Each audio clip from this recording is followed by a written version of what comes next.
इस फिल्म की शुरुआत में नॉर्वेजियन जंगल में कहीं एरिक एक दुहा स्वप्न से जागता है, जिसके कारण उसके तंबू के बाहर के पेड़ जलकर राख हो जाते हैं। उसे पता चलता है कि उसका पैर भयानक रूप से जल गया है, इसलिए वह शहर चला जाता है, जहां वह पट्टियों के लिए एक क्लिनिक में जाता है। गैस स्टेशन के बाथरूम में अपने घावों का इलाज करने के बाद वह सड़क पर चलना शुरू कर देता है, संभवतः अपने कैंपसाइट पर वापस। सड़क पर चलते समय किशोरों का एक समूह एरिक को परेशान करने के लिए रुकता है। लड़कों में से एक, ओले, उसे इधर-उधर धकेलना शुरू कर देता है। एरिक ने उसे चेतावनी देते हुए कहा, अगर तुमने मुझे छुआ तो तुम जल जाओगे। लड़का एरिक को कॉलर से पकड़ लेता है, फिर गिरकर मर जाता है। बाद में एरिक को स्थानीय पुलिस ने एक बस स्टॉप से उठा लिया। क्रिस्टीन, एक युवा मनोवैज्ञानिक, को स्थानीय पुलिस ने एरिक से बात करने के लिए कहा, जहां उसे पता चला कि वह एक अमेरिकी नॉर्वेजियन है, जो 3 साल पहले एक अनसुलझी आग में भी संदिग्ध है, जिसने 5 लोगों की जान ले ली थी। आग लगने के बाद से एरिक परिवार की तलाश में बैकपैकिंग कर रहा है। वह उसे मेज पर बैठने के लिए मनाती है और पुष्टि करती है कि उसके पास नॉर्वेजियन वंश की कई पीढ़ियां हैं। क्रिस्टीन ने आराम और विश्वास के लिए उसकी हथकड़ी हटाने का फैसला किया। क्रिस्टीन ने यह भी पुष्टि की कि आग में जलने वाले सभी लोग एरिक के रिश्तेदार थे। एरिक अपने रिश्तेदारों और ओले को मारने की बात स्वीकार करता है, और जैसे ही वह बोलता है, क्रिस्टीन के बाल स्थिर रूप से चार्ज होने लगते हैं और एरिक उसके गिलास से पानी खींचता है। वह उत्तेजित हो जाता है और उसकी शक्तियां प्रकट हो जाती है, जिससे इमारत में बिजली की आग लग जाती है।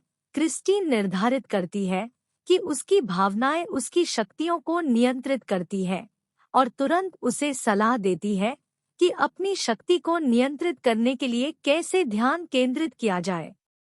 अमेरिकी दूतावास एरिक को अमेरिका ले जाने के लिए आता है, लेकिन वह क्रिस्टीन के अलावा किसी और से बात करने से इनकार कर देता है और मांग करता है कि वे उसे हेलीकॉप्टर में उड़ने के लिए बेहोश कर दे। शामक दवा जल्दी ही खत्म हो जाती है और बीच उड़ान में वह बंधे होने से घबराने लगता है। तूफान के कारण हेलीकॉप्टर समुद्र में दुर्घटनाग्रस्त हो जाता है, जहां एरिक को पता चलता है कि वह पानी में सांस ले सकता है और उसकी संयमित क्षमता जल जाती है। वह एक अमेरिकी एजेंट हैथवे को बचाने में सक्षम है और उसे किनारे पर खींच लेता है। एरिक क्रिस्टीन को ढूंढता है और वह उसे अपने दोस्त के केबिन में ले जाती है, जहां एरिक बताता है कि आग उसके फटने के कारण लगी थी।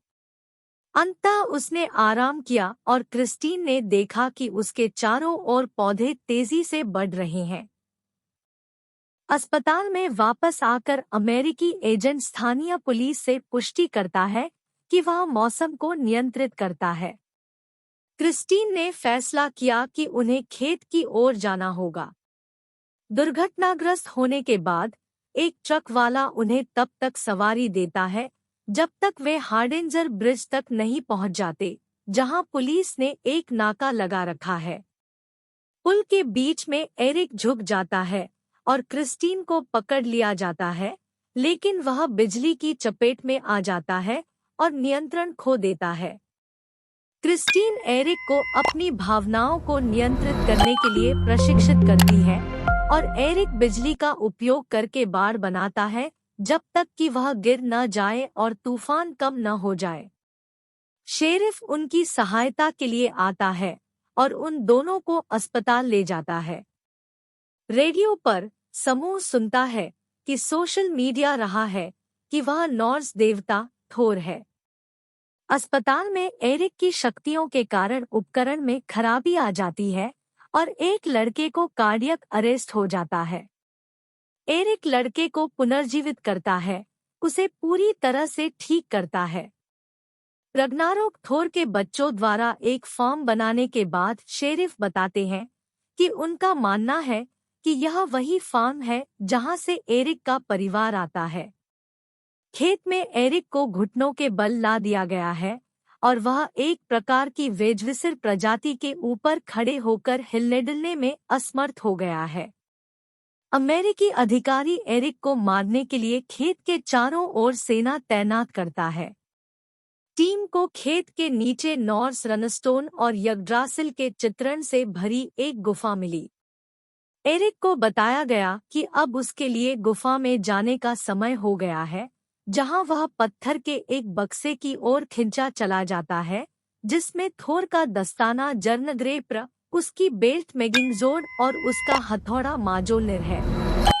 एरिक इन सभी उपकरणों को लगाता है और एक और विद्युत तूफान का कारण बनता है, जिसे हथौड़े से नियंत्रित किया जाता है।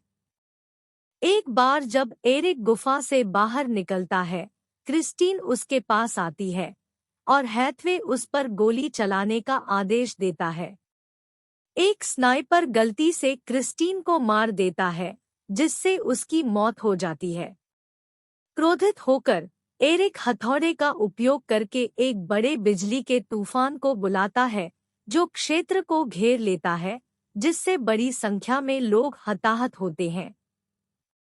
फिल्म एक समाचार कलाकार के साथ समाप्त होती है, जिसमें कहा गया है कि घटना के बाद थोर का एक पंथ उभरा है। एरिक फरार है, एक आतंकवादी के रूप में वांछित है।